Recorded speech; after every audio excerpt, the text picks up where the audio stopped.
Let us begin with our Mangalacharna.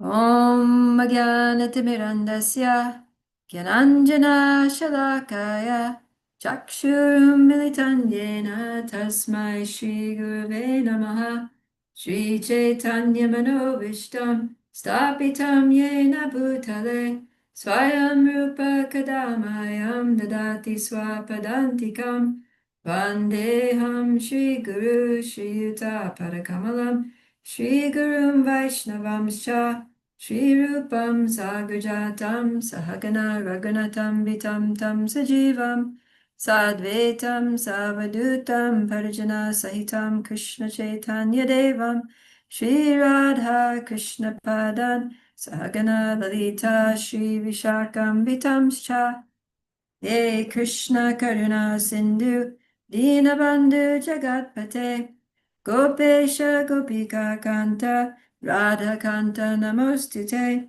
Tapta Kanchana Gaurangi Radhe Vrindavaneshwari Vrishabhanu Sute Devi Pranamami Hari Priye Vanchakalpatarubhyascha Kripa Sindhubhya eva cha Patitanam Pavanebhyo Vaishnavebhyo Namo Namaha Jai Shri Krishna Chaitanya Prabhu Nityananda Shri Advaita Gadadhara Shivasari Gaura Bhaktavinda Hare Krishna Krishna Krishna Hare Hare Hare Rama Rama Rama Hare Hare. All right, so we're starting a new week, so we'll do a new verse for memorization here. 934. This is a very, very important verse, perhaps the essence of the Krishna's instructions in Bhagavad Gita. Manmana bhava madbhakto madhyaji mam namaskuru mame vaishyasi yuktvavam atmanam matparayanam. Actually, no. Usually there's the same verse that comes in chapter 18, so we're going to learn that there. So now we're going to do instead 929 because we skipped that one. Okay, 929. Samoham sarvabhuteshu name dveshyosti na priyaha ye bhajanti tumam bhaktya mayi te chapyaham. Do that again. 929. Samoham sarvabhuteshu name dveshyosti na priyaha ye bhajanti tumam bhaktya mayi te chapyaham. And the song for the translation is like this. I envy no one, nor am I partial to anyone. I am equal to all. But whoever renders service unto me in devotion is a friend, is in me, and I am also a friend to him. Jai. Okay, so let us go back to where we left off, which is Chapter 11, text 25. So we're hearing about Krishna's universal form, which when he first displayed it to Arjuna, Arjuna couldn't see it at all. Then Krishna gave him divine eyes, and then he could see, and his mood changed from friendship to astonishment. Or remember the Sthayi Bhav, or his primary relationship with Krishna of friendship, got temporarily eclipsed by a wave of adbhuta ras, or wonder. Yeah, astonishment or wonder. He was thinking, this is so wonderful. And yeah, how Krishna is expanding everywhere and bright and radiant, and everywhere is his arms and legs and all these things. So now, then after that, the mood kind of changed. And Krishna showed not only how he's pervading everything, but how he's destroying everything. He showed that feature through the universal form, that he's, remember we left off with, let's see, where is it? We left off on text, yeah. Text 24, he's saying, your gaping mouths, and my mind is perturbed by fear. So now Arjuna's mood changed from wonder to fear from Adbhuta Rasa to Bhayanak Ras, which means, yeah, the rasa or the mellow, the mood of fear. And we ended off on text 25 where it was saying, I cannot keep my balance seeing your blazing death-like faces. Remember that Kala Anala, the fire of death, and your awful teeth, Dumstra Karalani. In all directions, I'm bewildered. So now it's going to continue now with this form, which is technically called the Kala Rupa, and we'll get into that. So text 26 and 27. Ami chatvam dritarastrasya putra sarve sahaivavani pala sangai Bhishmo dronad sutta putrastatasu sahas madiyar apiyodha mukyai Bhaktrani te tvaramana vishanti damshtra karalani bhayanakani Kechid vilagna dashanantareshu sandrishyante churnitar uttamangai. That melody's almost too sweet for this verse. I should have used the more somber one. Anyways, yeah, here again he's saying damshtra karalani means the same thing, your terrible teeth. And he says the word bhayanakani. That means that very fearful. So that's his mood now. He's Arjuna's seeing the Lord as somebody very fearful, and he's also afraid. So, someone want to read the translation in purport? I can read it. Okay, please. 1 second, sorry.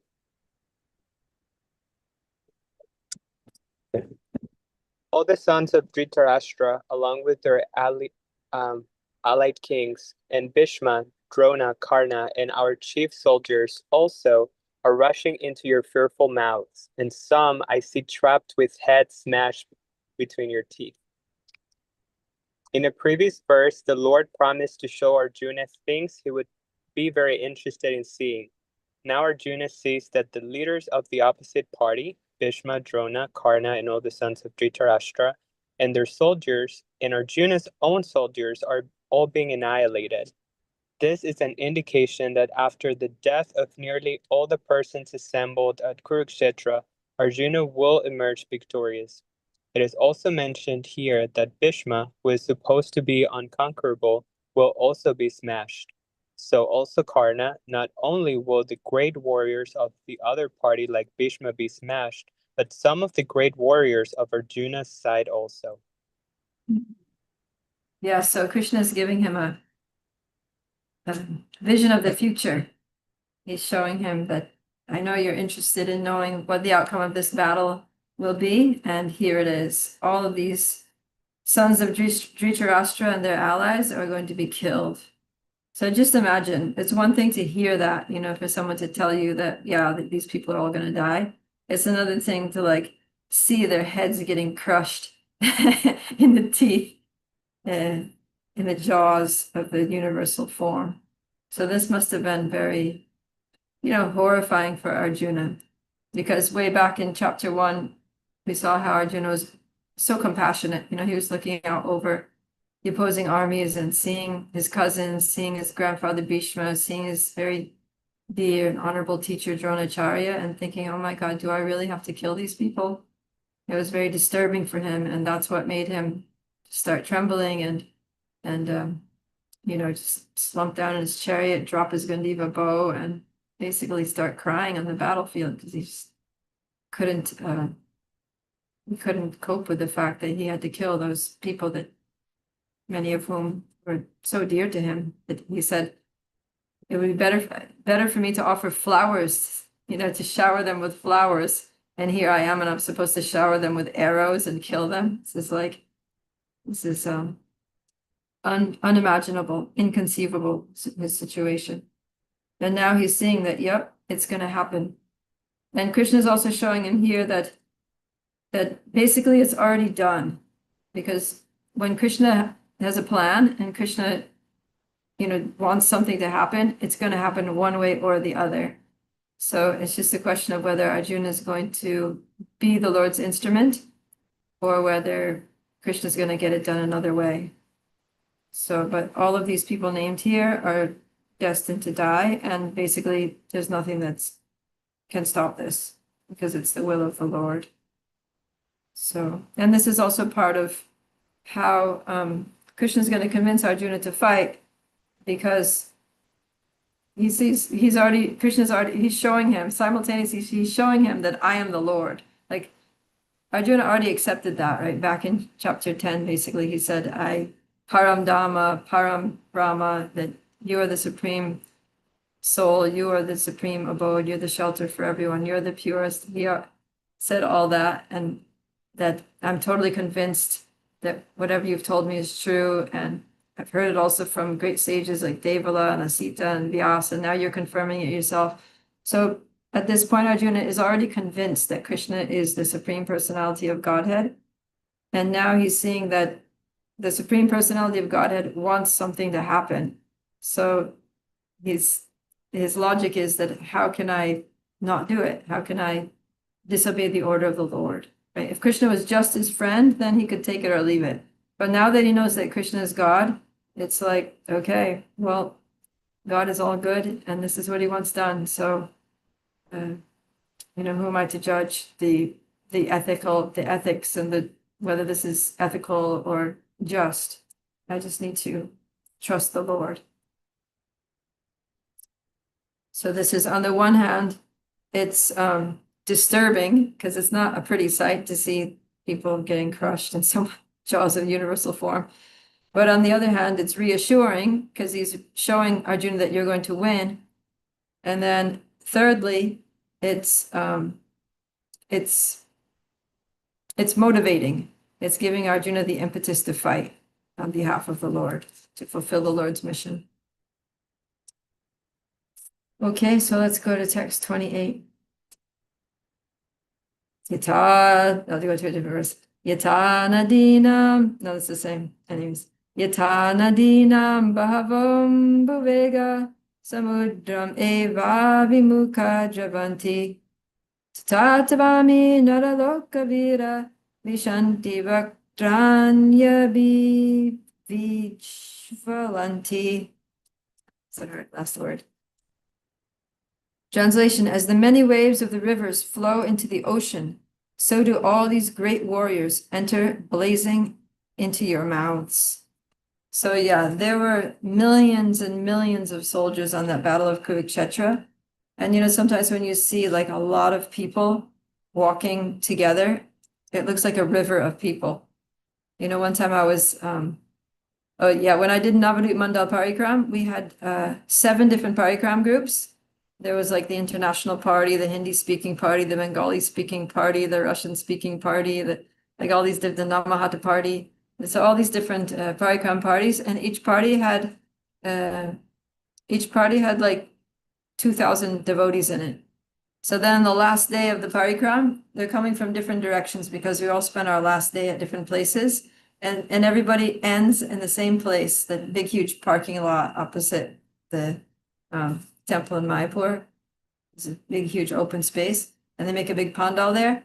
And you get there, they time it, like the organizers are very careful to time this so that everybody is just flowing into that area at the same time.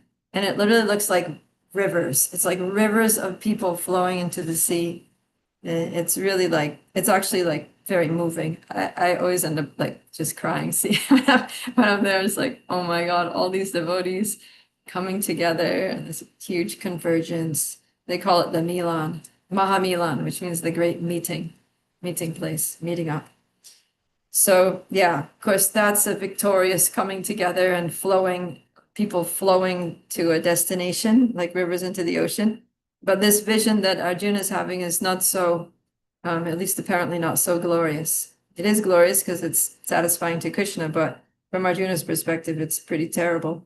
That all these soldiers, thousands and thousands and millions of people are just flowing in one direction, and they're all flowing into these death-like faces of the universal form into his awful teeth and getting crushed with their heads crushed in the jaws of the universal form.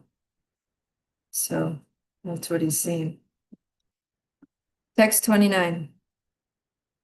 Yata pradiptam jvalanam pratanga vishanti nashaya samriddha vega tataiva nashaya vishanti lokas tavapi vaktrani samriddha vega.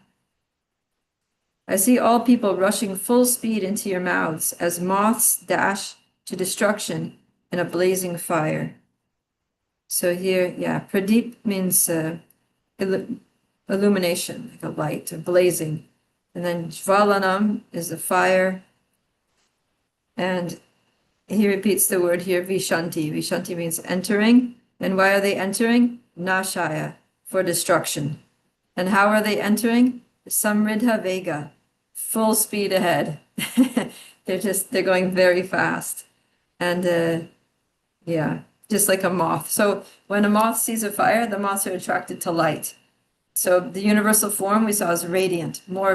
He was saying if the millions of suns could all rise at once in the same place, that would give a little bit of an idea of the radiance, the brightness of the universal form.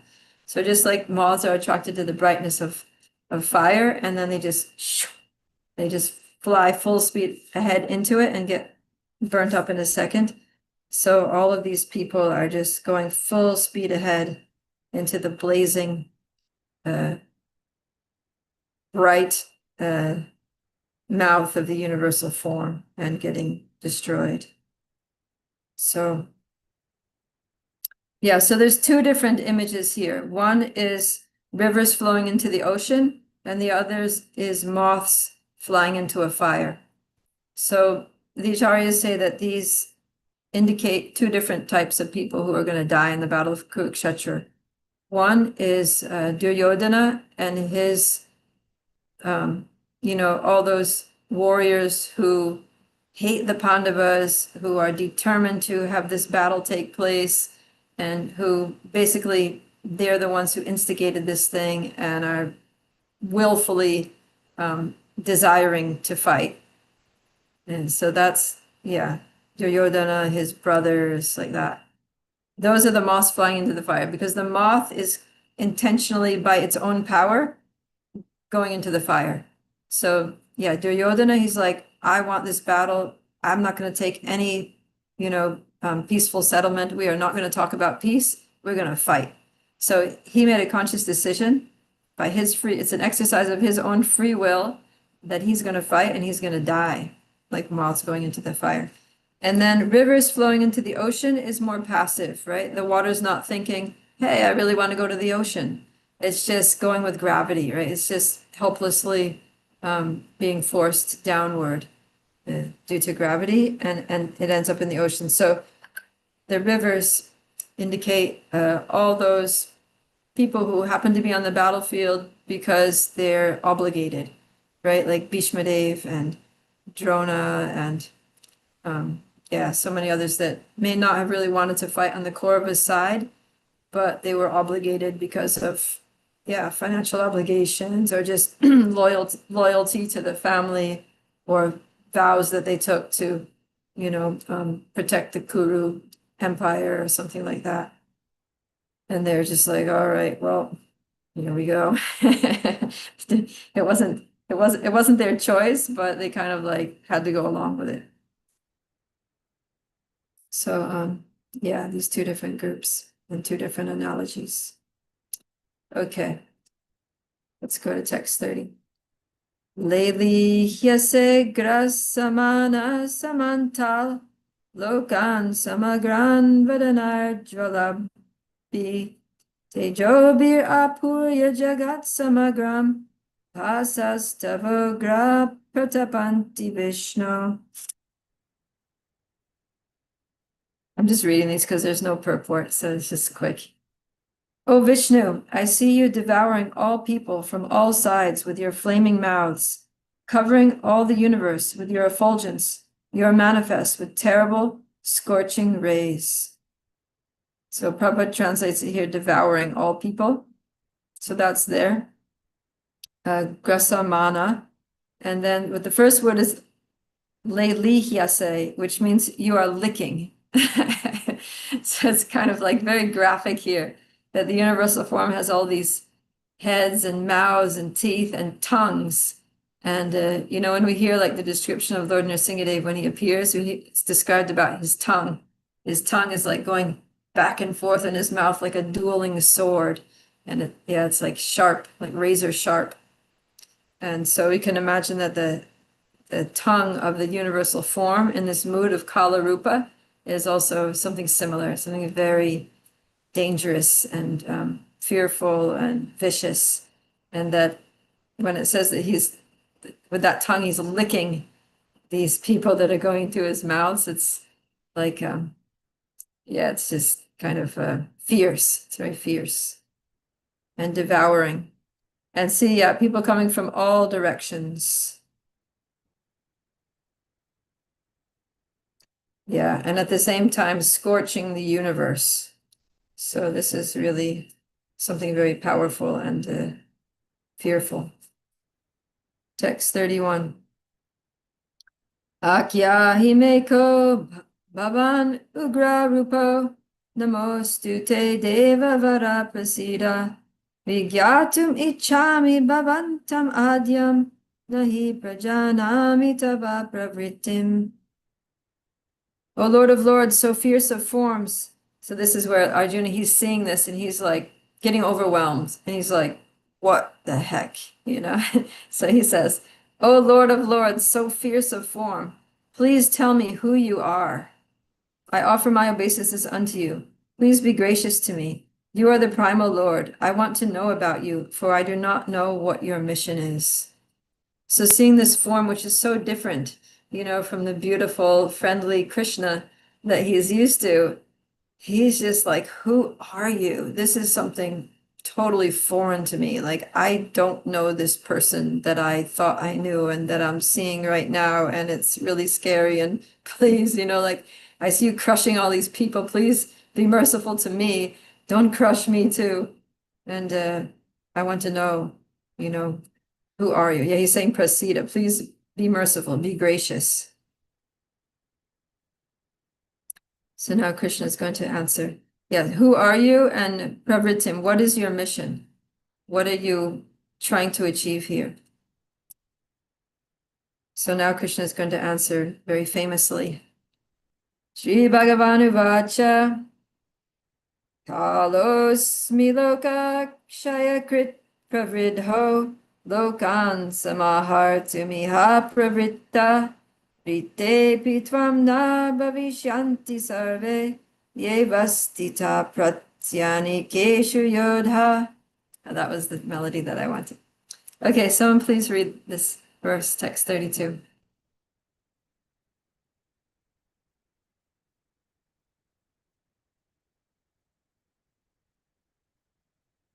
Kritika, Aruni, maybe they must be busy. Go ahead, Arjuna, then. Okay. The Supreme Personality of Godhead said, Time I am, the great destroyer of the worlds, and I have come here to destroy all people, with the exception of you, the Pandavas. All the soldiers here on both sides will be slain. Purport. Although Arjuna knew that Krishna was his friend and the Supreme Personality of Godhead, he was puzzled by the various forms exhibited by Krishna. Therefore, he asked further about the actual mission of his devastating force. It is written in the Vedas that the Supreme Truth destroys everything, even the Brahmanas, as stated in the Katha Upanishad. Jasya Okay, you're Brahmacha. back. Okay. Go ahead. Jasya Brahmacha Kshatram Cha Ubhe Bhavata Odana Nitiryasyopaste Chanam Kaita Veda Yatra Saha. Eventually, all the Brahmanas, Kshatriyas, and everyone else are devoured like a meal by the Supreme. This form of the Supreme Lord is the all-devouring giant, and here Krishna presents himself in that form of all-devouring time. Except for a few Pandavas, everyone who was present on that battlefield would be devoured by him. Arjuna was not in favor of the fight, and he thought it was better not to fight. Then there would be no frustration. In reply, the Lord is saying that even if he did not fight, every one of them would be destroyed, for that was his plan. If Arjuna stopped fighting, they would die in another way. Oh, sorry, I was getting a call. They would die in another way. Death could not be checked, even if he did not fight. In fact, they were already dead. Time is destruction, and all manifestations are to be vanquished by the desire of the Supreme Lord. That is the law of nature. Yeah, so time, Kalo, Krishna says, Kalo asmi, I am time. And time is actually like kind of an more impersonal feature of the Lord that just, yeah, makes everything happen. Everything happens in due course of time. And ultimately, in due course of time, everyone here in this world who has taken material bodies has to leave their body. The body becomes destroyed along with, yeah, everything. We see the way time works in this world is that it destroys everything. Someone builds a house, and then after 100 years, it's done. It's like falling apart. It needs to get demolished. You buy a new piece of clothing, and then after a couple of years, it's like done. It's ripped, it's stained, it's threadbare. You need to throw it away. So you put an apple on a shelf, nice, beautiful, shiny red apple on your windowsill, and you leave it there for a few weeks. And what happens? It shrivels up and it gets brown and it gets rotten and it gets stinky and it just decays and it's gone after some time. So yeah, time destroys everything. And Krishna is saying that he is Loka Kshaya Krit. That time is a representation of himself, and through the energy of time, the Kala Shakti, he destroys everything. Destroyer of all the worlds. Loka means worlds, and that he's come here to destroy all people on the battlefield, except for the Pandavas and very few others. So, yeah, this is something we usually think of time, like when we think of time, we think of we don't necessarily think of death, unless maybe when you get over 70, you start thinking that time is bringing you to your death. But normally we're looking forward to something that's going to happen, right? When we're young, we're thinking, oh, Christmas is just in another, 2 months. And you start thinking about, oh, I can't wait for that, or my birthday, or summer vacation when school's out. And then, when we grow up, it's like, all right, I'm going to get through school, I'm going to graduate, and then I'm going to start my first job, and then I'm going to get married, and then a baby's going to be born in due course of time. And so we tend to look forward to, we see time as something that's going to bring us together with experiences that we enjoy, basically. Most of us, have a positive outlook on life that way. And we think, all right, in due course of time, good things are going to come to me. I'm going to achieve certain milestones. I'm going to meet people that I've been missing for a while. And yeah, but Krishna is saying that actually time, and this is the fact, is that we try to ignore or deny, is that time is actually going to separate us from people that we love. It's going to, bring about calamities and departures and disease and death. And so, depending on how we look at it, we can look at time as something very favorable or something unfavorable. But here on the battlefield, because almost everyone's going to get killed, then Krishna's emphasizing the destructive aspect of time. Time destroys everything. And that's the nature of this material world, is that everything is governed by time and that everything is temporary. So temporary means that it's going to have a beginning and an end. And that's just the nature of everything in this world. Our bodies, our relationships, our experiences, our opportunities, everything has a beginning and an end. And so, yeah, if we just understand that, then we're not going to lament when we lose things, when people are separated from us, when people, leave their bodies and like that. It's just the way this world is. And it's like that by design, right? That it's Krishna's will that that's the way the world is. Because the idea is that this is not our home. So we get disturbed when these changes take place and when we have losses and deaths of loved ones and so forth, breakups of relationships, if people move away, things like that. It's very disturbing for us because it's not the way it's supposed to be. Because in the spiritual world, there's no influence of time because nothing degrades, nothing rots, no one gets old, no one dies, there's not decay. It's like everything is eternal and spiritual and transcendental and full of knowledge and full of bliss. And that's where we're supposed to be. That's why we get so disturbed by death and things like that, because it's very foreign for us eternal spiritual beings. So, yeah. So Krishna is pointing out the nature of this world, temporary nature of this world.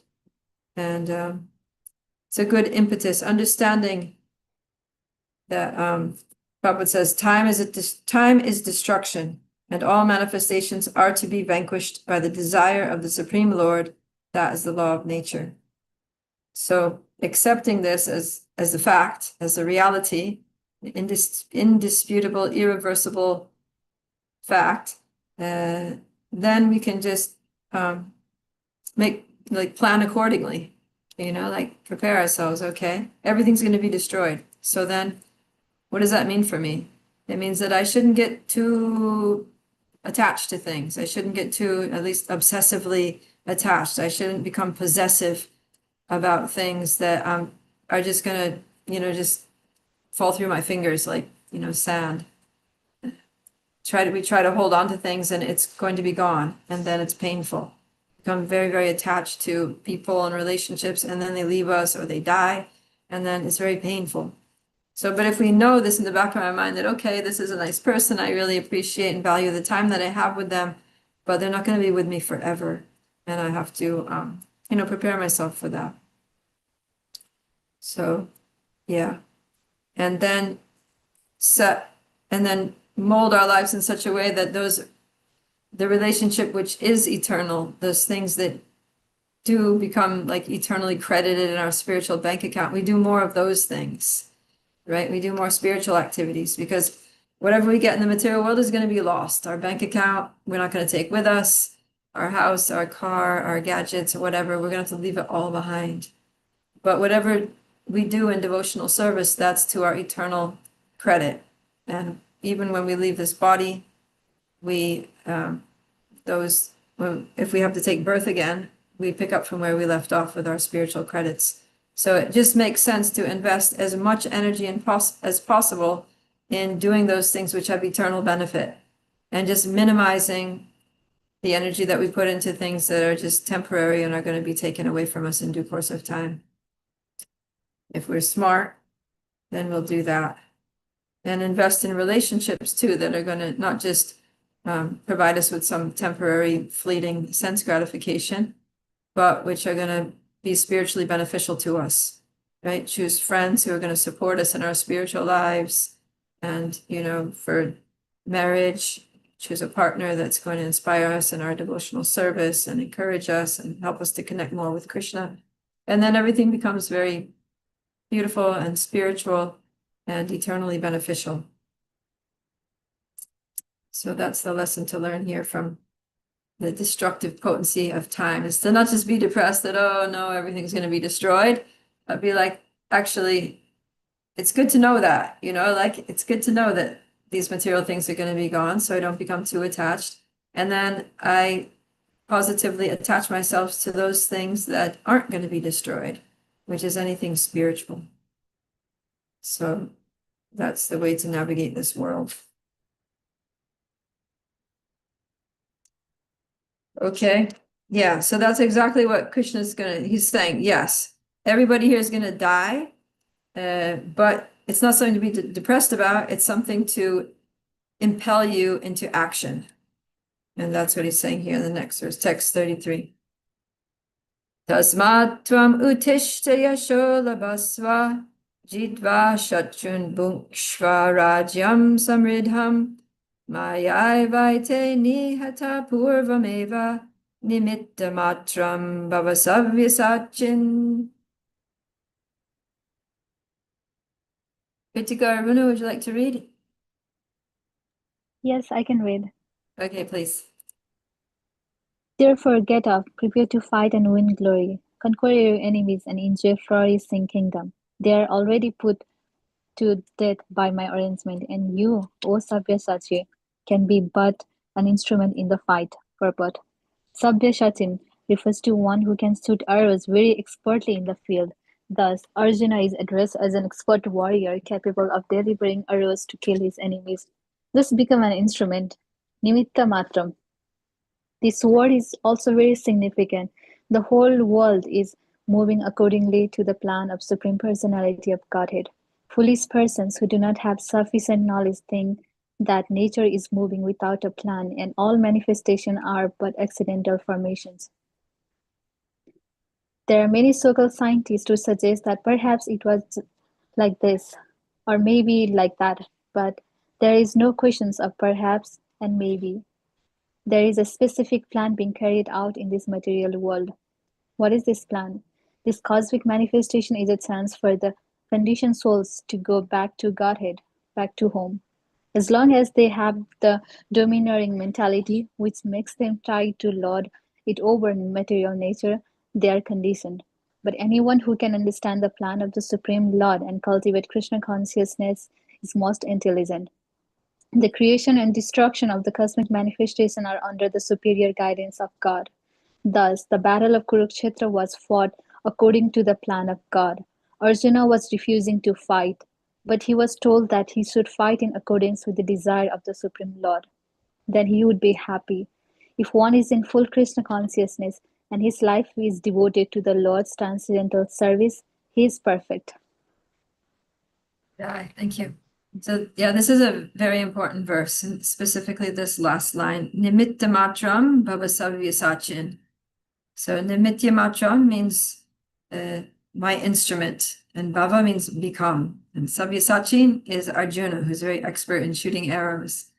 So he's saying, oh Sabyasachi, oh Arjuna, just become my instrument. This is all done. This is my plan. It's going to happen. It's going to happen whether you fight or whether you don't fight. So since it's unavoidable, then just fight up, just fight, get up and fight. He's saying there, get up, utishta, literally means get up, stand up, and fight, because you're going to be victorious. Win glory, conquer your enemies, enjoy a flourishing kingdom. This is all done.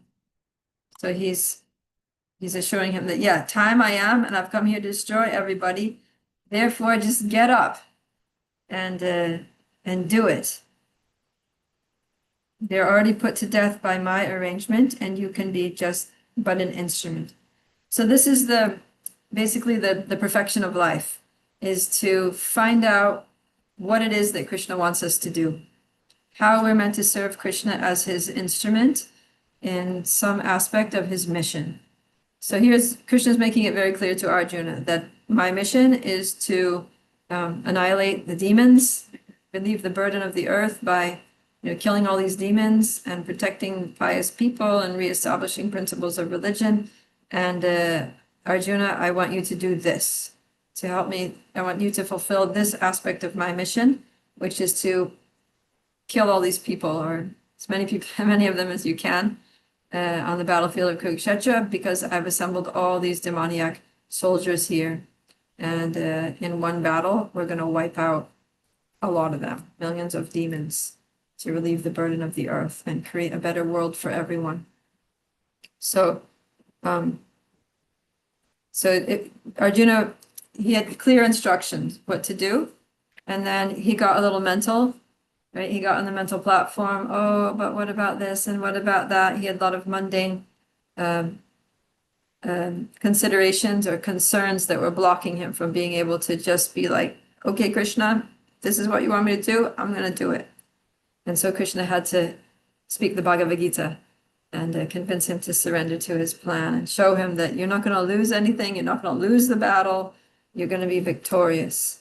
And the same is true for us. You know, if we just find out, what does Krishna want me to do? What is Krishna's plan for my life? How does he want to use me as an instrument in his service? And if we do that, then he's going to protect us, he's going to empower us, and we're going to win glory. Not that we're doing it for the glory, but that's what happens. You know, if you act as Krishna's instrument, you're always going to be victorious. That's what he says. That's like the conclusion statement of the Bhagavad Gita, is that whenever there's Krishna, wherever there's Arjuna, there's always opulence, victory, extraordinary power, and morality. So, yeah, whenever we're just aligning our desires with Krishna's desires, then it's going to work. Everything's going to work out nicely because Krishna is all powerful. So it's like in Christianity, there's the prayer that says, "Let thy will be done." Right? So we can pray like that Krishna, let my will be thy will. Like whatever it is that you want me to do, let me also just be totally enthusiastic about doing that thing to please you in your service for your pleasure. And that's the perfection of devotional service. That's what Prabhupada is saying here, that, you know, as long as Arjuna was refusing to fight, he was unhappy. You know, he was trembling, he was depressed, his mind was reeling and all that. He was humiliating himself and all that. But as soon as, but Prabhupada is saying that if we refuse to serve Krishna, refuse to do, you know, act as the Lord's instrument, we're going to be miserable. But as soon as we agree to align ourselves with the desire of the Lord, then we're going to be happy, right? He's saying Arjuna was refusing to fight, but he was told that he should fight in accordance with the desire of the Supreme Lord, then he would be happy. If one is in full Krishna conscious and his life is devoted to the Lord's transcendental service, he is perfect. So then the question is, how do we know what the Lord wants us to do? Because Arjuna, he had Krishna standing there telling him, but how are we supposed to know how Krishna wants to use us as his instrument? Any thoughts on that?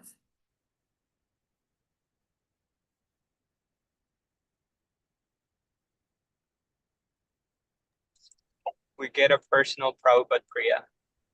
Get our own Prabhupada Priya and ask her. Oh, yeah.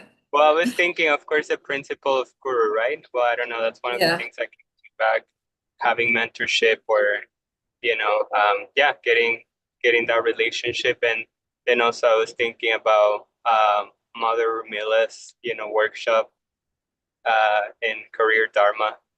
Mhm. Yeah, sort of like exploring that, like what is your particular occupation? And I don't know if that's what the question was geared towards, but that's the thing that came to mind. Yeah, no, that's good. That's two different things, right? So one is, you know, Krishna gave us a certain body and a birth in certain circumstances by which we developed a certain psychophysical nature.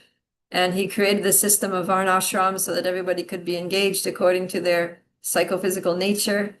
And he also says that everyone has to do the work which is in accordance with their nature. What can repression accomplish?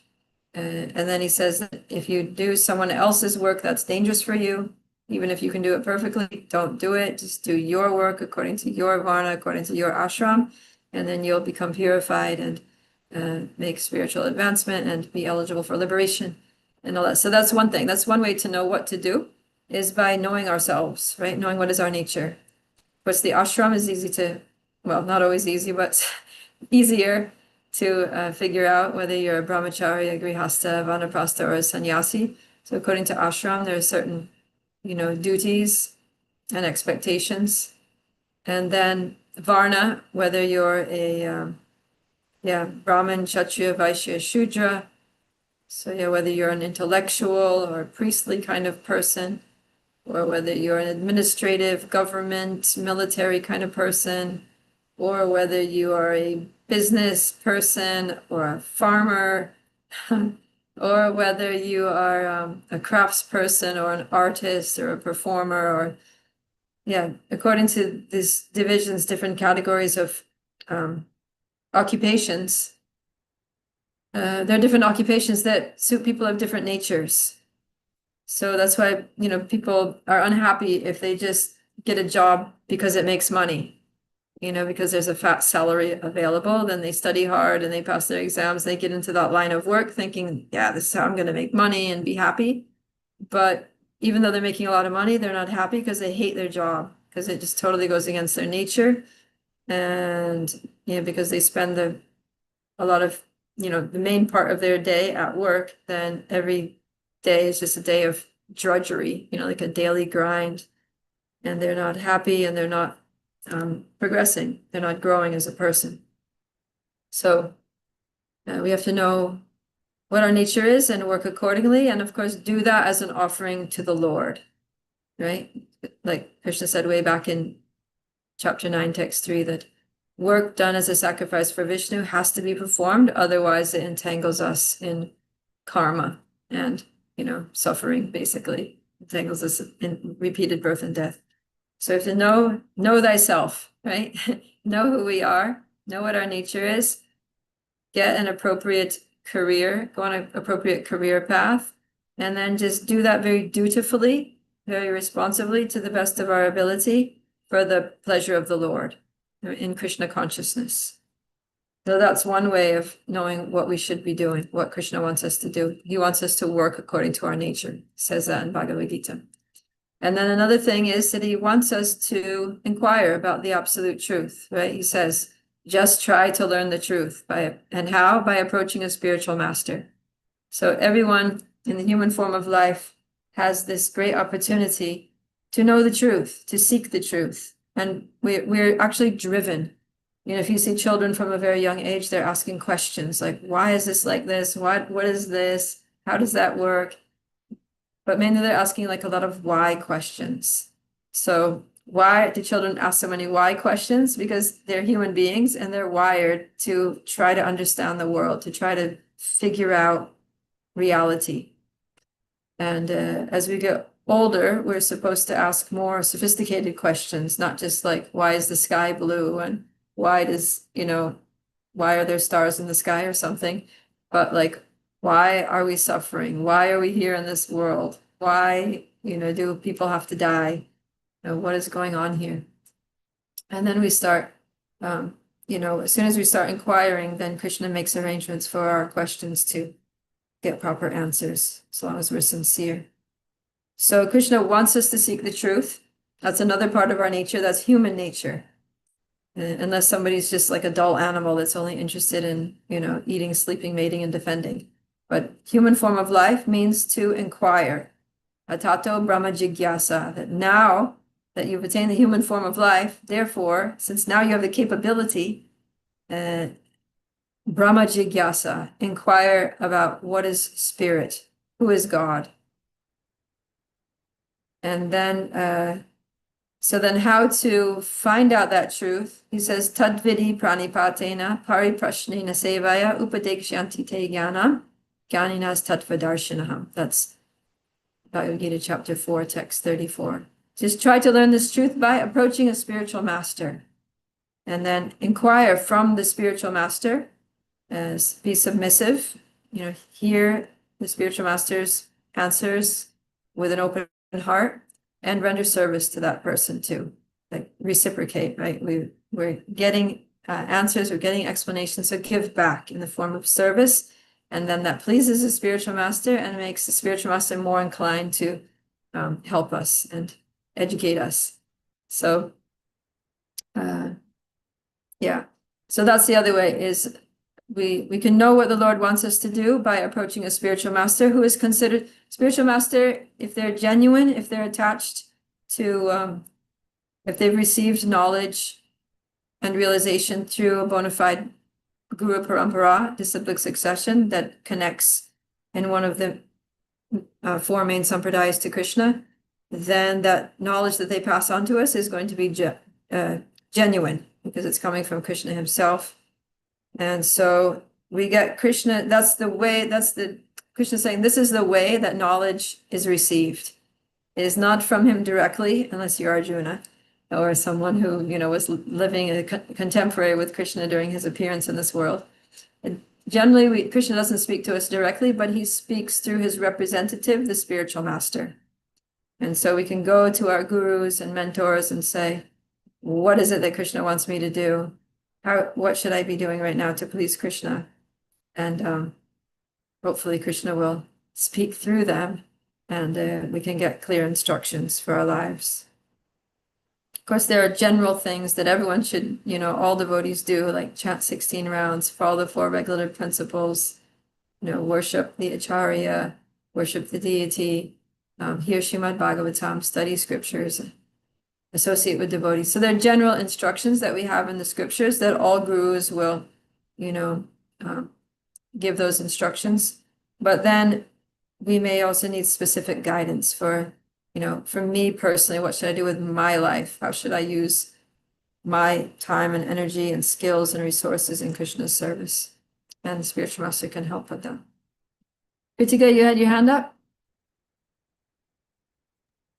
Sorry, I had to go for like 5 minutes when you were talking like Sorry. exactly what I wanted to hear. So, yeah, I heard you saying about the spiritual master, asking him specifically what we need to do. What was the other point that you said? The first point was knowing your nature, and then, Yes, I following your heard that. nature. Okay, so those are the two things so far. That how do we know what to do? Is first understand our nature and act according to proper, according to Varnashram Dharma. And then also inquiring from a spiritual master what to do, like Arjuna did, right? In the beginning, he said, Karpanya dosho pahata swabhavaha prichami tvam dharma samudha chetaha yat shreyasya nishchitam bruhitan me shishyas teham shadimam tvam prapanam. He says, I'm confused about my duty. I don't know what to do. I've lost all composure. I've totally just lost my mind.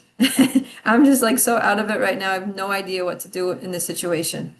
Therefore, I'm asking you to tell me for certain what is best for me. Now I'm your disciple and a soul surrendered unto you. Please instruct me. So Arjuna sets the example because the world is designed to put us into perplexity. So it's complicated.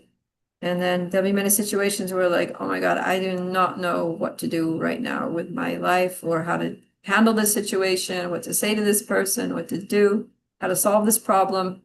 Please help.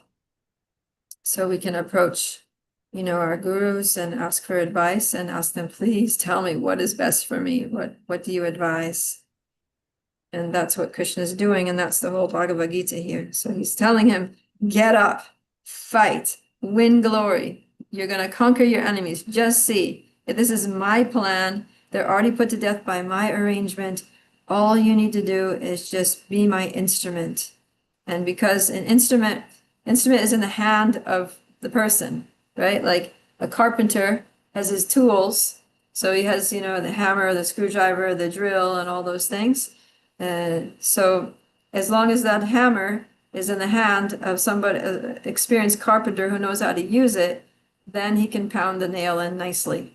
If you put the hammer in the hand of a gorilla, he's just going to end up breaking something with it, right? Or if a small child has a hammer and tries to hit the nail, they're not going to hit it on the head. They're going to hit it sideways and it's going to bend, and then you have to take it out, and it becomes problematic. So, but if you have an expert carpenter who just, boom, hits the nail on the head, goes into the wood, mission accomplished. So we have to be an instrument in the hands of Krishna. And Krishna knows exactly what he's doing. He's just like that experienced carpenter, and he'll use us in such an efficient, productive, wonderful way that we can achieve unimaginable things. So let's make ourselves instruments in the hands of Krishna, and don't be instruments of Maya, because we can also be instruments of the Maya, and just influence other people to degrade themselves. Or we can, make ourselves instruments of just some materialistic person that wants to use us to use our skills and knowledge and energy to expand his own agenda, to make money for himself or his company or whatever like that. So, there are options. So we have to decide, whose instrument am I going to be? Am I going to be an instrument of some materialistic person? Am I going to be an instrument of Maya, or am I going to be an instrument of Krishna?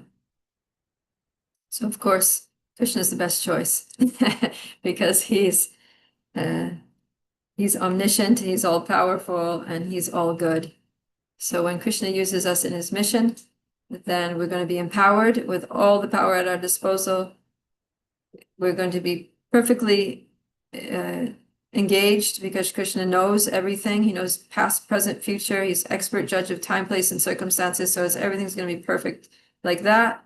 And also it's going to be for our benefit and for the benefit of everybody else. Whatever we do as Krishna's instrument is going to be beneficial all around because Krishna's all good. Yeah, Kritika? Okay.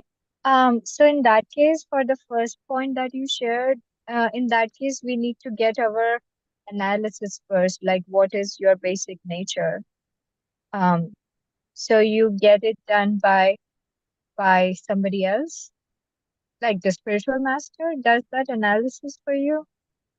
Well, you can research like what are the qualities and activities of the different varnas.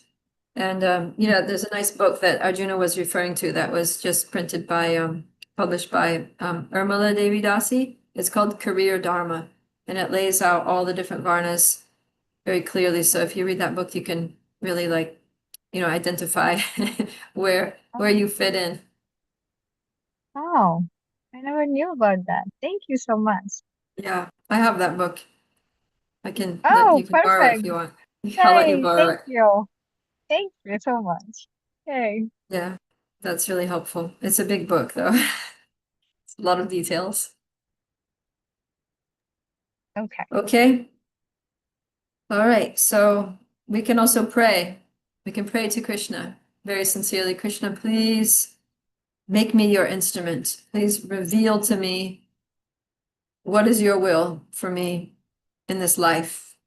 I want to be your instrument. I want to live in the way that you want me to live. I want to use my abilities in your service, whichever way you see fit. But please just make that clear to me, either through my spiritual masters or through inspiration, inspire me from within. That's another way we can know what to do, is that Krishna, in the form of the super soul in the heart, he'll inspire us.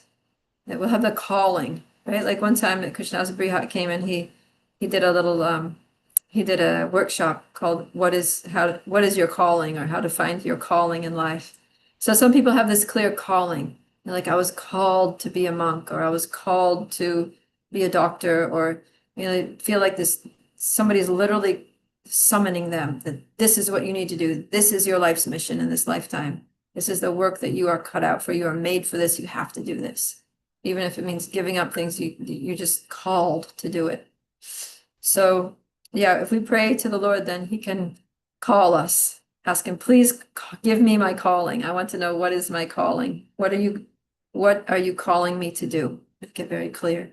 And then, yeah, from within the heart or from our spiritual master, or we'll hear something and we'll be like, it'll just resonate, like, that's it. This is it. This is what I've got to do. And we can confirm, right, with Guru Sadhu and Shastra. Okay. Jai. 5 o'clock, 6 o'clock here, 5 o'clock there. So we will end now, and we won't have class tomorrow because I'll be getting on the airplane around that time, but I'll be back in Dallas tomorrow night, and we'll have class again Wednesday, Thursday, Fridays. It's Wednesday, Thursday, and then we'll see what happens from there. Okay, thank you for joining, and Hare Krishna. Bhagavad Gita ki Prabhupada Priya. jai. Srila Prabhupada ki jai. Gaura Premanand.